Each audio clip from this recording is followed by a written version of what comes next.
Viewers, কোন রাত হয়েছে বেশ, বুঝলে ভিউয়ার্স? এই জায়গাটা কিন্তু যেখানে এসেছি এটা কিন্তু শোভাবাজার অ্যাডার জোনের একটা ঘর।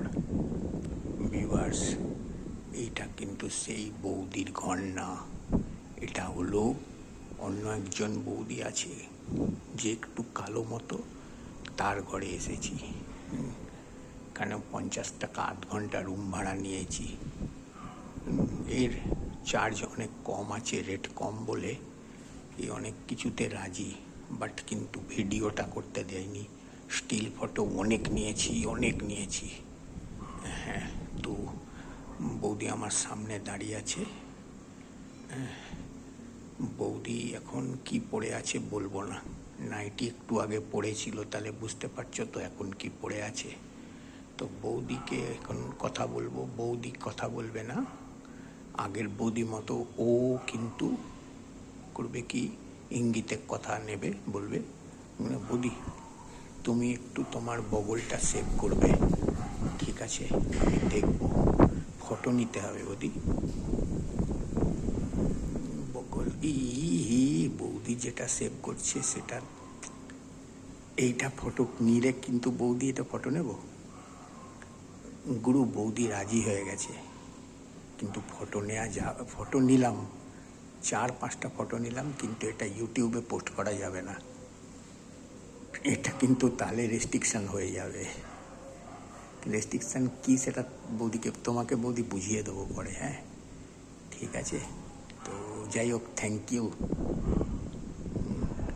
আচ্ছা, এবার এটা কি পুরোই কামাবে নাকি না? এটা বৌদি মজা করে দেখালো, বৌদির এটা কামানোই আছে, বগলটা কামাবে, এদিকে বাঁ দিকের বগল কামাবে। বাহ বাহ বাহ,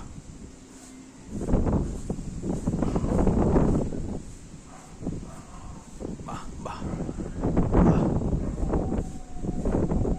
অনেকক্ষণ কামাচ্ছে বৌদি। ভিউয়ার্স, আমি একটা বন্ধুকে নিয়ে এসেছি, ও পাশের ঘরে গেছে, তো বাইকে এসেছি অনেকটা দূর, অনেক দূর থেকে বাইক নিয়ে এসেছি, পালসার গাড়ি নিয়ে 220। আবার যাব, কোনো প্রবলেম নেই, মাথায় হেলমেট থাকবে আমাদের।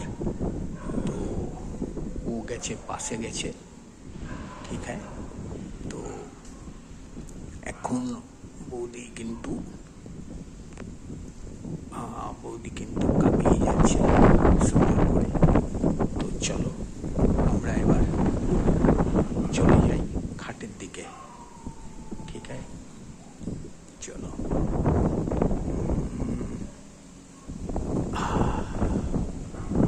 আমার সবসময় আম খেতে ভালো লাগে, তো এখানেও আমি আম পেয়েছি, আগের মতোই আম আছে। এই আম একটু ডার্ক আছে, আগের মতো এতটা হলুদ না,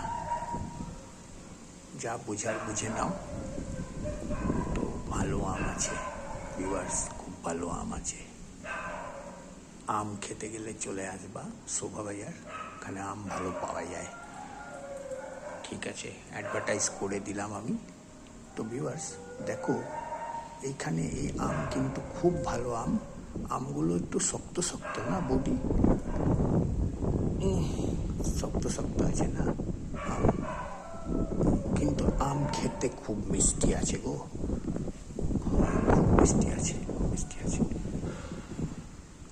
ও বৌদি একটু তাড়াহুড়ো করছে, রাত হয়ে গেছে তো, বৌদির বোধহয় খিদে পেয়েছে, ঘুম পেয়েছে।